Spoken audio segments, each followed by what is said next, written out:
ia me abençoar. Ele me abençoou. Ele me abençoou de uma forma tremenda e poderosa. E hoje Deus trouxe você aqui, nesta noite, já noite, para você saber, aleluia, por maior que seja a sua dificuldade, por maior que seja o sofrimento que você esteja enfrentando, por maior que sejam os traumas que você carrega, nós temos um Deus que é poderoso e Ele verdadeiramente, Ele cura as feridas feitas pelas lutas, pelas perdas. Meu testemunho é um testemunho de primeiro você fala, meu Deus, é de derrota, mas eu te digo que é um testemunho de muita vitória. Porque eu venci a maior dor que um ser humano pode passar aqui na terra. E um dia eu disse a Deus, por que tanta dor? Deus usou a irmã Ana, uma amiga minha, e disse, irmã Sandra, olha aí, 2 Coríntios, no capítulo 1, verso 3. Se eu não puder botar, pode ficar sentado. Nesse momento eu não posso ficar sentado, eu vou fazer a leitura. Eu chorava muito na casa lá da irmã Ana, chorando, ela trabalhava no meu coração, me ajudando eu vencer as feridas. E eu disse, mas irmã, eu pergunto tanto a Deus, por quê? Por quê? Ela, calma, irmã Sandra. Eu sempre me lembro dela. Leia aí, irmã Sandra. 2 Coríntios, capítulo 1, verso 3. Diz assim, bendito seja o Deus e Pai de nosso Senhor Jesus Cristo, Pai de misericórdias e Deus de toda consolação.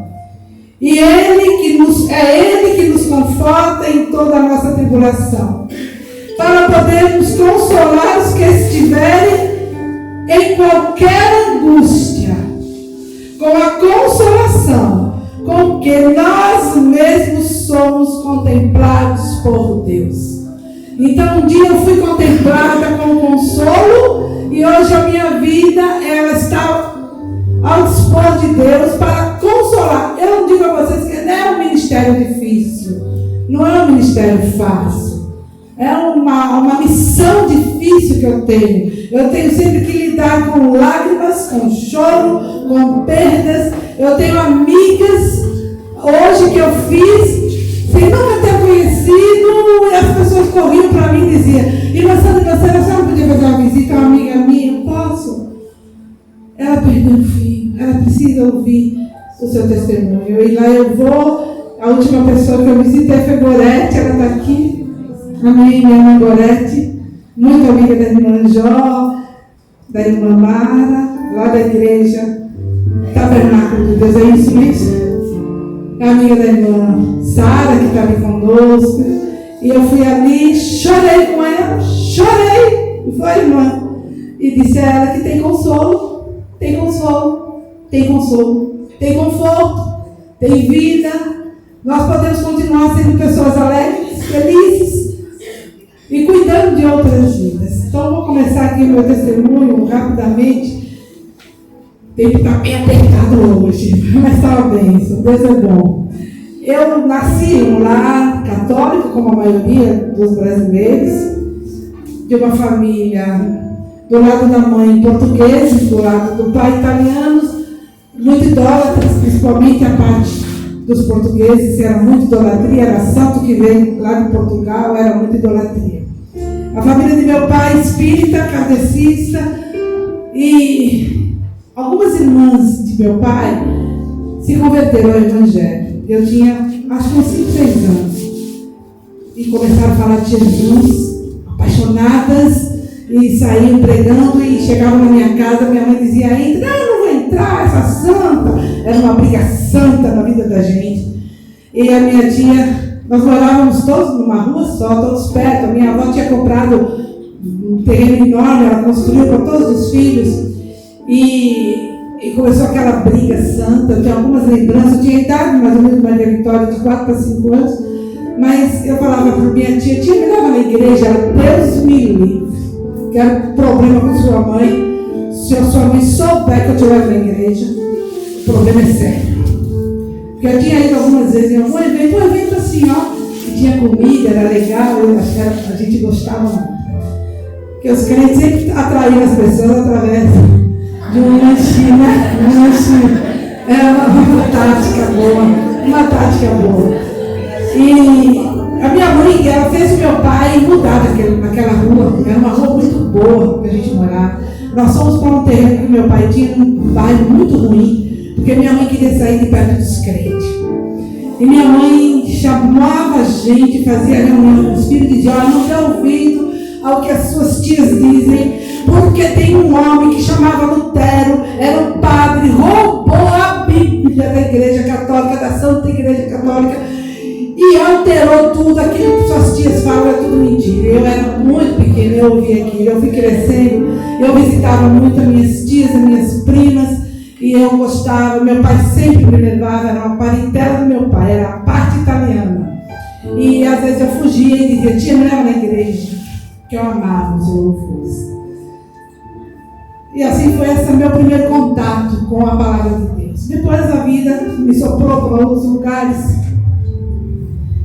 E muito nova eu me casei. Meus filhos dão risada. Eu me casei, eu ia fazer 18 anos ainda. Eu fiz 50 anos de casado. Agora, em setembro, 50 anos de casada. Fiz bodas de ouro agora. Eu tinha 17, eu ia fazer 18 em novembro. Como eu faço agora, no dia 12 de novembro eu faço 68. E ele tinha 20 anos, ele já tem 70 anos. E nos casamos, foi um amor relâmpago.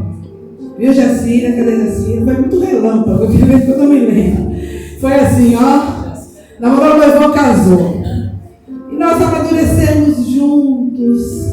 Enfrentamos muita luta, veio o primeiro filho. Quando ele tinha 2 anos e pouco, Paulo, filhos de... Olha só a situação. Eu, filho de português com italiano, e ele de pernambucano com baiano. Pernambucano bravo. A minha mãe costumava dizer: olha, vocês não vão dar certo. 2 bicudos não se beijam. Até hoje eu falo, esses bicudos até hoje estão se beijando. Temperamento forte que ele tem, e eu também, mas há um respeito muito grande, mas e principalmente um amor muito lindo que permanece até hoje em nossas vidas. Nós nos amamos muito, graças a Deus, meu marido é maravilhoso. E nós viemos para morar em Senhor do Bonfim, que ele queria vir morar na Bahia. A mãe dele já havia se aposentado lá em São Paulo, ela era de Senhor do Bonfim, ele queria morar ali.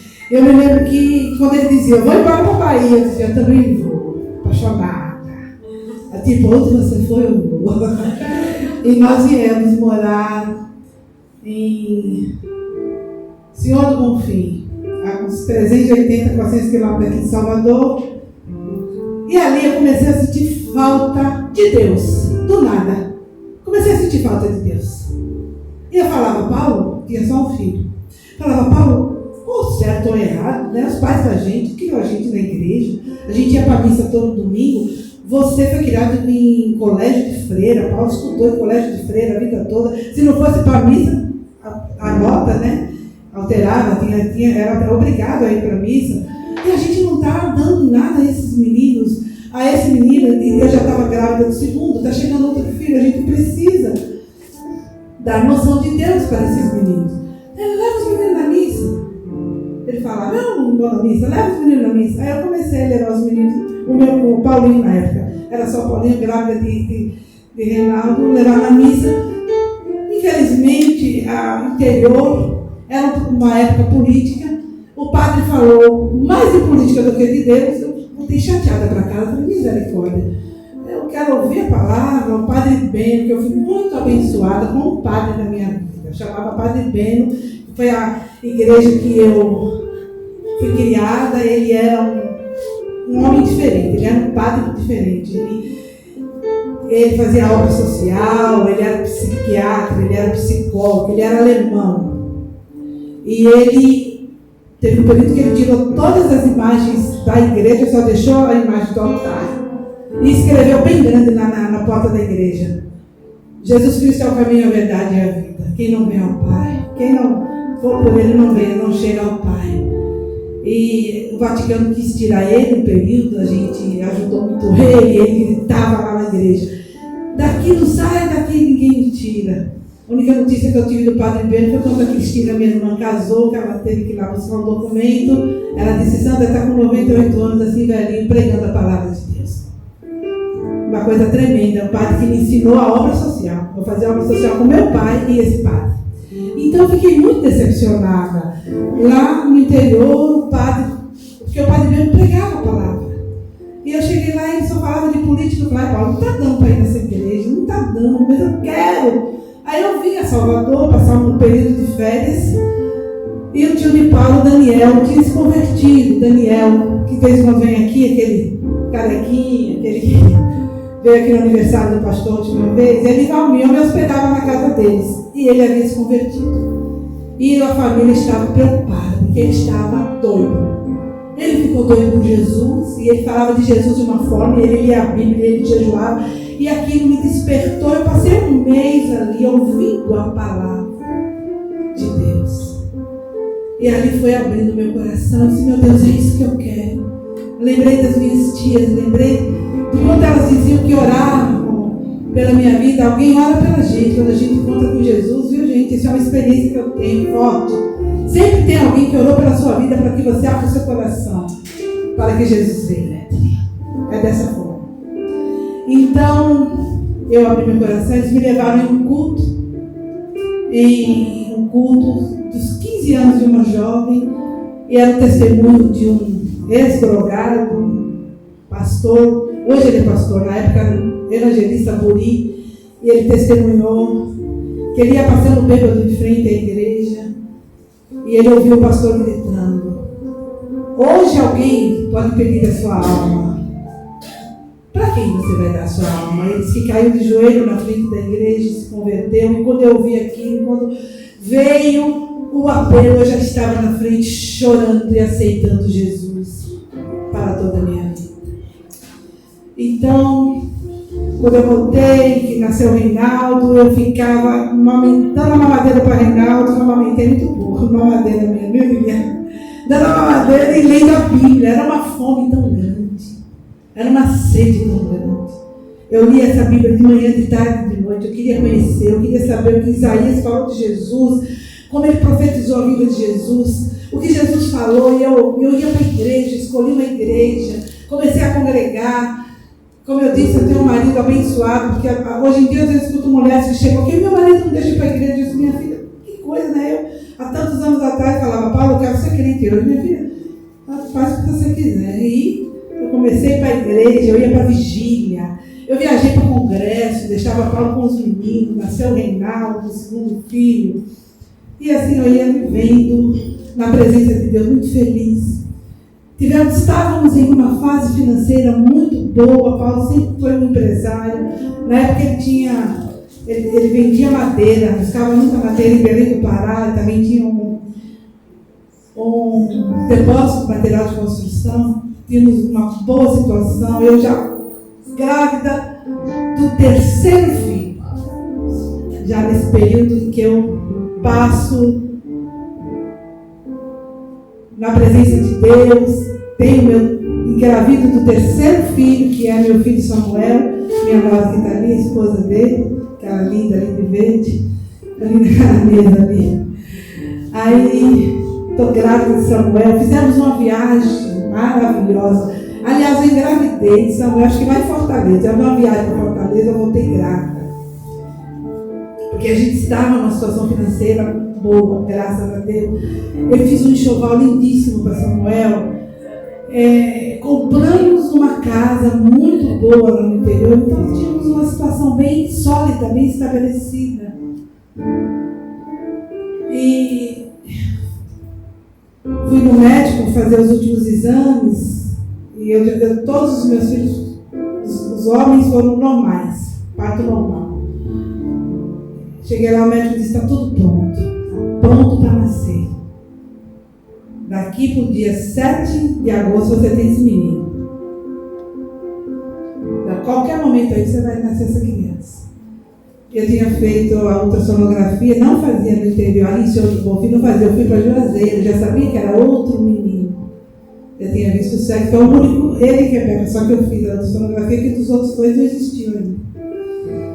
Eu estava ali esperando minha mãe, mas eu estava um pouco inchada. Aí o médico passou uma injeção para mim, só esse inchaço aí não está muito bom, nós vamos controlar, você tem que tomar uma injeção. Minha vizinha era enfermeira, e eu já, a Laíde, minha vizinha, ela me dá a injeção.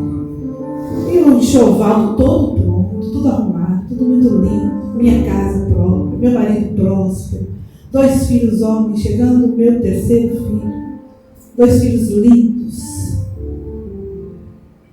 E eu fui tomar essa injeção no dia 5 de agosto, deixei a moça que trabalhava comigo, tinham 2 moças, uma que veio para ser babá, estava treinando, essa ia morar comigo. E a outra já era minha funcionária da casa toda, fazia tudo na casa. Já era experiente, trabalhava comigo há muito mais que 3, 4 anos. Falei, Lúcia, eu vou ali tomar injeção, olha aqui os meninos que eu já volto. Ela ficou se arrumando para ir embora, disse, Marilene está lá com os meninos, eu estou aqui me arrumando para ir embora, assim que a senhora chegar eu vou embora. Certo? Foi tudo muito rápido, assim, quando eu me lembro hoje, assim, eu fico pensando, meu Deus, como foi rápido. Foi tudo porque a tragédia, o desastre, o acidente, é tudo muito assim, ó. Você viu, aconteceu. Foi tudo muito rápido. Então, eu tinha acabado de tomar a injeção, estava vindo, minha barriga, foi uma das maior barriga que eu fiz, foi de Samuel. Estava na calçada, ela era minha vizinha mesmo, colada assim, ó. Aí eu estou vendo o outro, o Paulinho, que tinha 7 anos, aí eu correndo ao meu encontro, disse, mãe, eu disse, o que vai acontecer? A minha casa está pegando fogo, a nossa casa está pegando fogo. E eu não estou achando o Reinaldo. Eu entrei e vi que o fogo era no meu quarto, no meu guarda-roupa. Eu corri para o guarda-roupa, eu abri, o fogo pulou em meu rosto, eu queimei até as fotos do nascimento de Samuel, ver as marcas de queimado. Mas aí já chegou muita gente, me tiraram e eu procurava o menino, me tiraram, já me levaram para o hospital, porque eu estava naquele estado, e nada, deu ter notícias, não sabia o que tinha acontecido. Outro dia, Paulo estava falando aqui com os irmãos da escola bíblica, ele foi chamado, ele estava em uma feira de gado, chamaram ele no alto-falante, para ele ir para casa. E aí, quando eu já estou lá no hospital, cheio de médicos ao meu redor, vem Adalto, tio de Paulo, ele era diretor do hospital na época, o marido de Eliúde, muita gente conhece ela. Ele chegou e disse, Sandra, ele também já tinha se convertido junto comigo, nesse período nós frequentávamos a mesma igreja. Sandra, Reizinho já está nas mãos do Senhor. Foi algo terrível. É a pior notícia que uma pessoa pode receber. E eu, naquele momento, gente, Deus, Ele é muito maravilhoso. Nós nunca podemos perder a fé. Porque o que Ele fez eu fazer foi, eu abracei a minha barriga e eu disse, eu vou ter esse filho. Eu vou ter esse bebê. E ele Reizinho está nos braços, eu disse, amém. Eu vou ter o meu bebê. Eu abracei a minha barriga. E aí passou, eu não quis ver nada, eles prepararam tudo. A única pessoa que teve um contato com o Reinaldo, depois de morto, foi minha sogra. Minha sogra quis, Adalto deixou. Mas ele estava todo enroladinho em ataduras, né? Ela se pegou no colo. E eu falei para o Paulo, eu não vou para o enterro. Minha mãe veio, minha irmã, eu não tenho condições de ir a esse enterro, eu preciso ter esse bebê. Esse bebê precisa nascer. É um choque de vida e morte que você não consegue imaginar o que você passa ali. E Paulo, não, então você fique. E ele estava desesperado, porque nós tínhamos uma brincadeira em casa. Paulinho sempre foi muito apegado a mim, e Reinaldo se apegou muito ao pai. Aí Reinaldo falava assim para mim, mãe, você deixa ser do papai? Eu disse, por que você quer ser seu pai? Não, porque você tem Paulinho e você vai ter um neném que vai chegar. Eu quero ser do meu pai. Eu disse, tá bom, então você vai ser do seu pai. Porque lá em casa a gente é muito tranquilo em relação a essas coisas. E Paulo sofreu demais, um desespero muito grande. E ele ficou sozinho com o Reinaldo para fazer tudo, para ir para o velório, para receber as pessoas, para ter o enterro. Ele ficou sozinho, porque eu fiquei em casa. Eu fiquei em casa, foi aí que eu me apeguei a Mariazinha. Quem conhece a Mariazinha, eu ouvi falar aqui, né? A Mariazinha, ela era da minha igreja, e ela colou em mim, ela disse, eu não vou te deixar. Ela ficava abraçada comigo. Você vai ter um neném, calma, você vai ter um neném. Aí no dia, o acidente foi 7 horas da noite. Teve um período que eu não podia ouvir aquele jornal que começa na Globo, BATV, que era 15 para 7, agora mudou os horários. Foi naquele horário. Foi tudo muito rápido. Aí dia 6 foi o enterro. Dia 7 de agosto, eu comecei a ter as dores de parto, 6 horas da tarde. Fui para o hospital. Tive Samuel, parto normal, tranquilo, nasceu lindo, maravilhoso, cheio de saúde. Correu a notícia na cidade, a moça que perdeu o filho, o neném nasceu morto. A enfermeira chegou me falando, o pessoal já dizia fake news, gente, já tinha fake news. Ela chegou lá, por exemplo, seu filho é lindo, seu filho está ótimo, seu filho quer mamar, está com fome, cheio de saúde, o povo na rua está dizendo que o neném nasceu morto.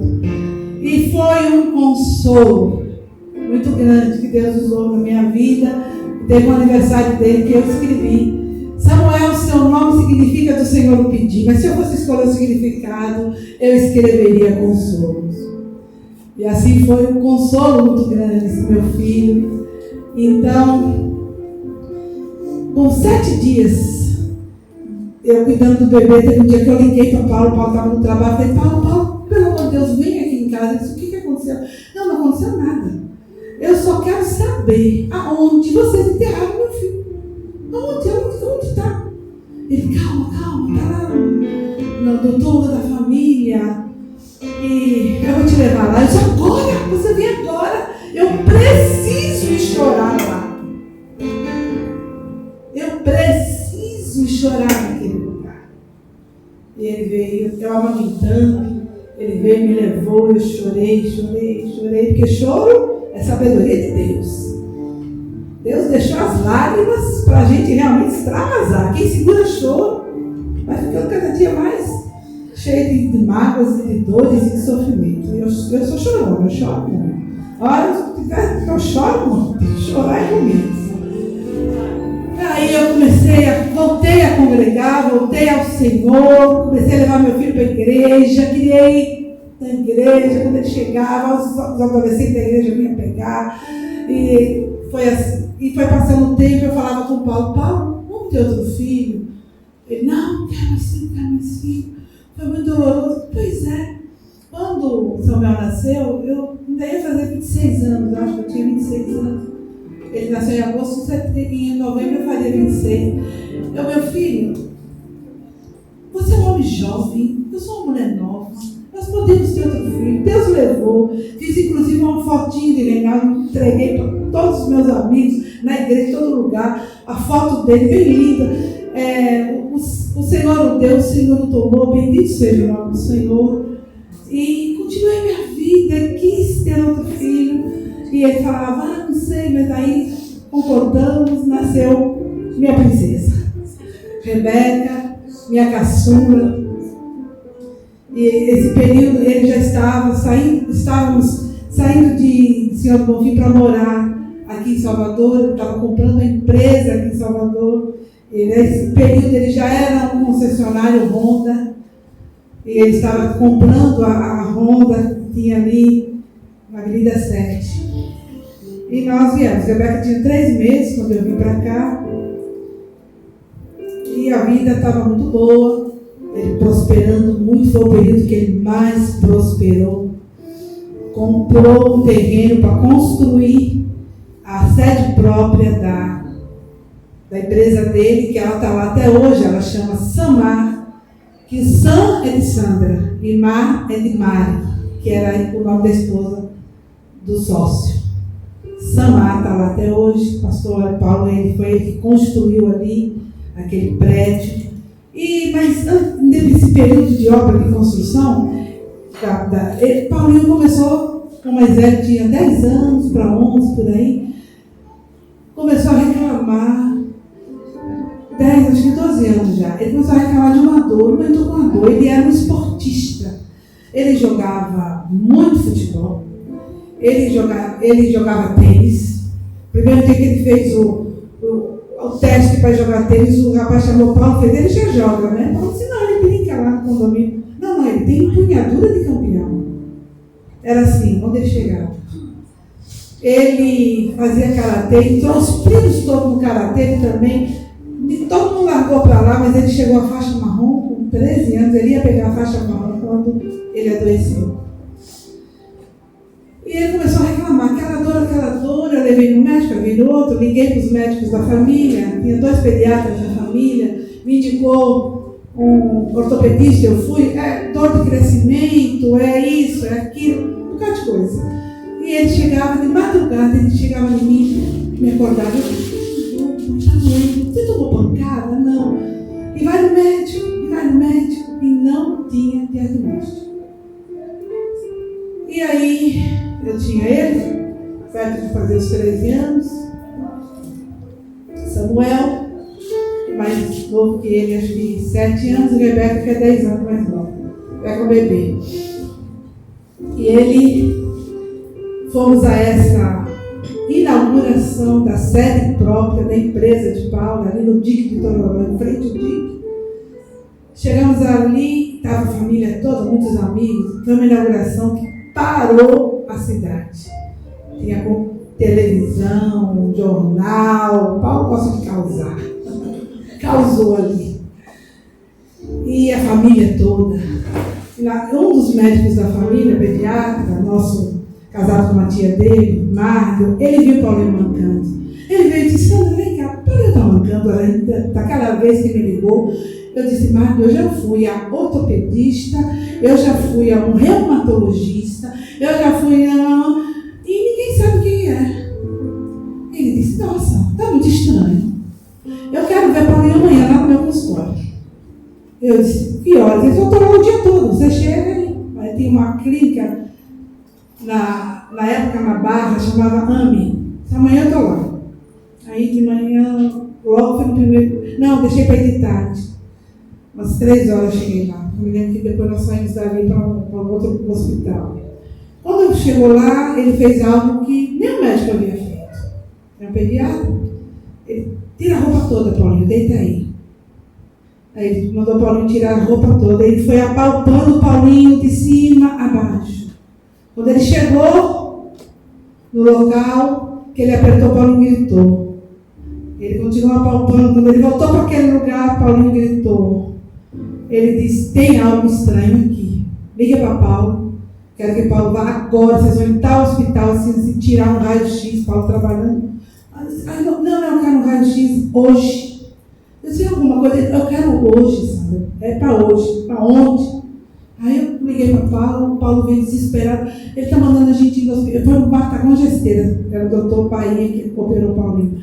Tirou o raio-x lá e tal. Já marcava a cirurgia para aquela semana. Tem que fazer a cirurgia, tem que fazer uma investigação, que tem um caroço muito grande na área aqui. Depois, né, ela não iria. E a gente está assim mesmo, até quando você fica assim, ó, falta chão, você sabe, sem saber o que está acontecendo, você começa, parece quando eu penso hoje em dia, assim, quando eu lembro, parece um filme assim, que vai passando. Aí chegamos lá, eles tiraram o raio-x, realmente tem algo aqui que precisa abrir e fazer uma biópsia. Aí já marcou a cirurgia, quando fez a biópsia, eles chegaram, ó, não deu nada na biópsia, parece que não é nada, é só uma osteomielite, não sei o quê. Mas quando eles mexeram, o Paulinho começou a sentir muita dor, mas muita dor. Piorou muito as dores. E aí eu ligava direto para esses médicos, para Mário, aquela coisa. Aí eles marcaram um dia para mim lá, fizeram uma junta médica. E a gente é amigo, né? Amigo de Marta, amigo do médico, tem aquele tratamento diferenciado. E eu fui entrando assim, ele estava olhando o raio-x. Eu vi ele falando para o médico, o colega. Está vendo essa área aqui, ó? Eu removi tudo, mas voltou tudo, eu não estou entendendo. Quando ele falou, não estou entendendo, eu dei um passo para trás, não deixei ele me ver, cheguei para Paulo, falei, Paulo, eles não sabem o que é que Paulinho tem, não deixa fazer nada do que eles querem fazer. Paulo, mas eu não vou deixar mesmo, já tá, pode ficar tranquilo. Aí quando entrou, tira a roupa, menino, tira a roupa. Anda para lá, anda para cá, anda para lá, anda para cá. Parece que é uma osteomielite. Ele tem que botar um gesso. Depois de um mês ou 40 dias de você tirar esse gesso, Paulo disse, o quê? Não vai gessar, meu filho, com tanta dor assim. Não, o tratamento de osteomielite é esse. Não vai gessar. Não, levanta, bota a roupa, não vai. Já fui saindo, já estava brava. Aí fomos embora. Vamos fazer o quê? Tínhamos um amigo no Rio, muito querido. E Paulo ligou para ele. Disse, Bira, eu estou passando isso aqui. Ele disse, vem para cá para o Rio. Eu queria ir para São Paulo, porque minha família em São Paulo. Vem para cá para o Rio, que eu tenho um médico aqui, uma clínica maravilhosa. Tal, traga Paulinho. Nós fomos para o Rio. Ele nos levou a essa clínica lá, esqueci o nome. Paulo